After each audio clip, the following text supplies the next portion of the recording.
Top page 54. Doo-doo-doo. Each day I marched to work. Let's see if this will move. And hoped again I'll see Mansi. She could have more news of Anja. I just read about the camp orchestra that played as you marched out the gate. An orchestra? No, I remember only marching, not any orchestras. From the gate, guards took us over to the workshop. How could it be they're an orchestra? I don't know, but it's very well documented. No, at the gate I heard only guards shouting. Did you ever talk with any of the guards? Ah, we were below their dignity. We were not even men, but it was one guy. If he spoke, of course, I answered. He had even a little heart. Ah, Guten Morgen, the spring air reminds me of my home, of Nuremberg. Yes, it was beautiful once. It's a beautiful city. And if he liked me, maybe someday he won't shoot me. One time he was missing a few days. You look pale. You were sick. Air soldat? No, I was working in Birkenau. Yes, I've heard about what goes on there. Shut up. And he was afraid any more to speak. When I visited to Anja there, I saw with my own eyes how it was. You saw Anja?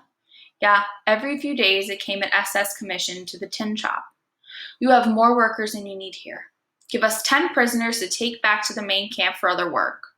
Well, take that one, and that one, and that one. And wait, don't take him. He's one of my best roofers.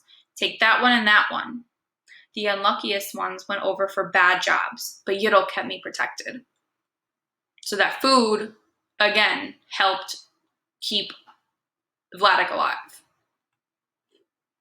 Send a crew to Sector Bib in Birkenau. Some of the roofs in the women's camp have collapsed. Let me go to Birkenau. I've never seen it. Go, Spiegelman, and don't come back for all I care. Bah, I gave him my best tinmen, and you I save. Why? So I marched with a few tinmen over to Birkenau. I came the first time in summer of 1944. Thousands, hundreds of thousands of Hungarians were arriving there at this time. Inside the camp, we called out. Maybe somebody knew if our loved ones were alive. Eva Goldenberg from Lodz? Anja Zeilberg from Sashwick? My God, that's Vladik. I'll go find Anja. I was so happy someone brought somehow Anja over. Don't look up, darling. A guard may spot us. She looked so like a skeleton. Did Mansi bring you my letters? Yes, and when she can, she gets me jobs in the kitchen. My friends wait outside and I bring them scraps. No, save your scraps. What if you lose that job? What if something happens to Mansi? Don't worry about your friends, believe me. They don't worry about you. They just worry about getting a bigger share of your food. But my friends are always hungry, and I don't have much of an appetite. I beg you, Anja, keep yourself strong for my sake. Just seeing you again gives me strength. I have to go before anyone notices I'm missing. I think about you always. I was a few times in Birkenau, and once I had really troubles. I was going from work and passed by Anja. Vladik. Anja, darling, did you get the food I sent you? Yes, you always arrange miracles. I think about you always. We spoke a minute only, and I went on my way. A guard screamed to me. Halt! Who are you talking to? Nobody. A stranger asked if I knew her brother in Auschwitz. I didn't know anything. I hardly answered. Get inside. When I'm finished with you, you'll know something, Jewish pimp. You're not here to flirt and gossip. Count the blows. If you lose track, I'll start again. Eins, zwei, drei. So he beat me. What can I tell you? Only thank God Anja didn't also get such a beating. She wouldn't live. They carry him back to camp. This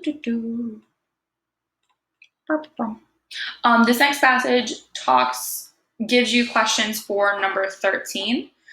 Number 13 says, what famous Nazi doctor does Vladik say he saw personally at 2 selections? Explain why you think Vladik emphasizes the star. I'm going to explain that back half of the question to you. So pay attention. Look for the name of the doctor.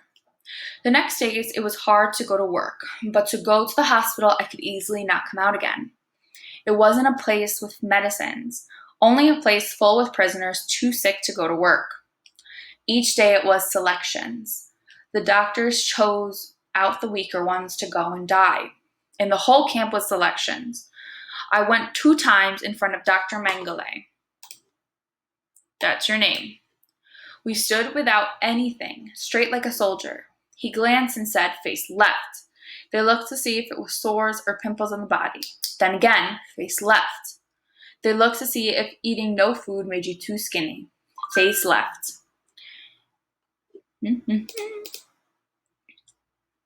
If you had still a healthy body to work, they passed you through the next selection and gave you another uniform until it came to the next selection. When first I came, I was very strong. Then it came well to the good side. The ones had not so lucky, the SS wrote down their numbers and sent to the other side.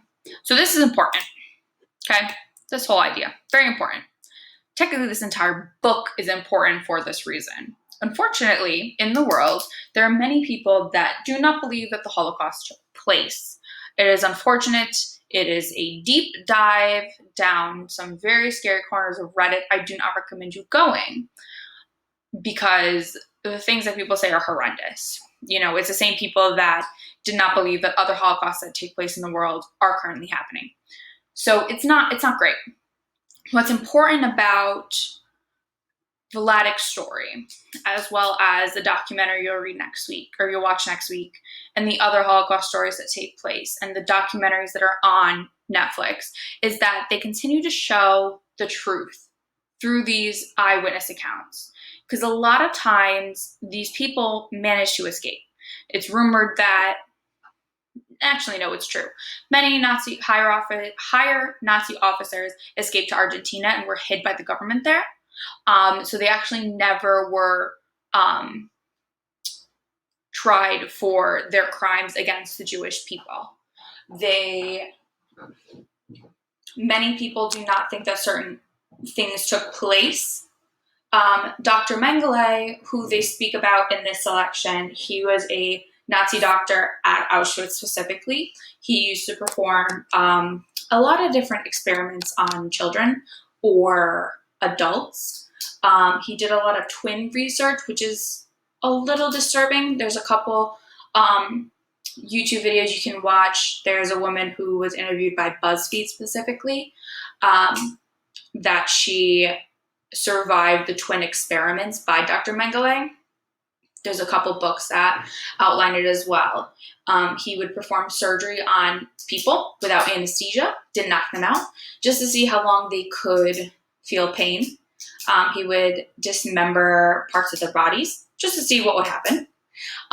So the fact that Vladic saw Dr. Mengele and knew who he was twice proves that Dr. Mengele was there. That, along with all these other accounts, again, prove that these things did happen.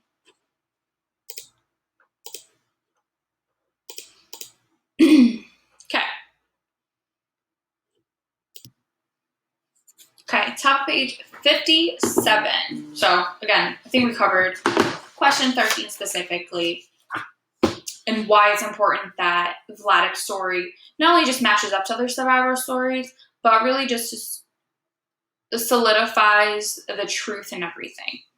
Okay, so top of page 57. Not almost done. Sorry, it was a long chapter. The second selection was in the barrack. In the bed up from me was a fine boy, a Belgian. I dreamed my wife was alive. She was cooking a giant roast with thick gravy and fried... Stop, Felix. Don't think about food. We were expecting dinner guests. We waited and waited. Then the gong rang. I woke up without tasting the Blackspear. A Blackspear. This meant you must not step out from the room. They took then the Jews to a selection. I came again to the good side, but this Belgian, he had maybe a rash, and they wrote down his number. Any time they could take him. All night he cried and screamed. Here, Felix, have a piece of bread. Look, they're going to kill all of us here eventually. You this week, me the next. None of us can escape it. You must be brave, and who knows, maybe it's not even your turn yet. So he calmed a little. But later he again started. What could I do? I couldn't tell the Germans they won't take him, and the next day they took. Okay. All right. Vladek gets a new job. That's number 14. And then you are also going to write how this job benefits him. Because again, jobs are very important. Whatever job you get helps your survival. So far teaching English saved Vladek multiple times. Working as a tinsmith in the tin shop gave him access to Anja, which in theory probably saved her life because she wanted to kill herself. And then now this job as his new job is going to give him some other skills. So top page 60. So in the tin shop, I had still the same story with Yiddle. Only one apple for me today? Is business bad, Mr. Capitalist? What happened to the shoemaker who worked in there? A lot of the Polish prisoners were sent to camps inside the Reich. They took some of my boys too. I ran to the capo in charge from all the shop. Do you need a new shoemaker? Sure, the SS took the old one away, but they're still bringing shoes in. You know, I've been a shoemaker since childhood. That's a lie.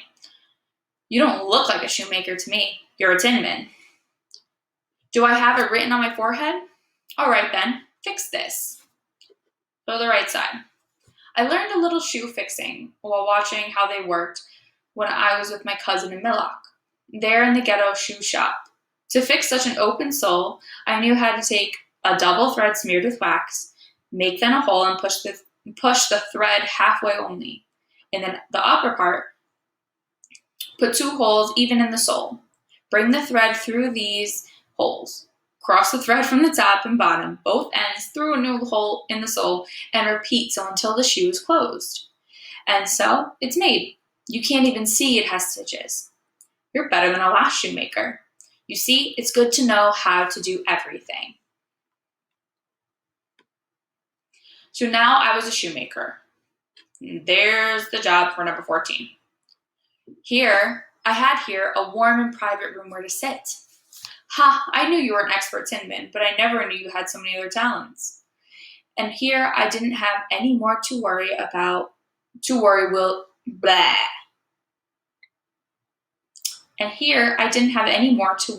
Yiddle give me out. Officials liked better if I fixed their shoes than to send them to the big shop inside camp. This is a new boot. I don't want your repair to show. It's a bad rip. I'll do my best. If it doesn't look brand new by tomorrow, you won't be here anymore. Understand me? I knew how to fix soles and heels, but what this Gestapo wanted, I needed a specialist. So, going from work, I hid the boot to sneak it to a real shoemaker in Auschwitz. Can you fix this? I'll give you a day's ration of bread. For a day's ration of bread, I can fix anything. I watched carefully how he did it, so next time I can save myself such a bread. Next day, I had the boot ready for the Gestapo. He left the boot and went without one word, and he came back with a whole sausage. You did a good job. You know what this was, a whole sausage? You can't imagine. I cut with a shoe knife and ate so fast, I was a little sick after. So this job that he got, he has a nice little room, nice and warm, doesn't have to worry about Yiddle anymore, and he's actually getting paid food, real food, for his work. Okay? Like Vladek said, it's great to know a little bit of everything. I couldn't anymore make a business smuggling with Polish workers from here as a shoemaker, but still I was well off. The Gestapo, when I fixed his boot, recommended me, so his friends wanted I'll fix also their shoes and paid me food. I shared sometimes to the capo in charge. I just organized some eggs. Want one? What a friendly Jew. Sure, we can cook them on my heater. If you want to live, it's good to be friendly. And here's a little bread for our meal. Great. Say, what are all those new buildings they're putting up there?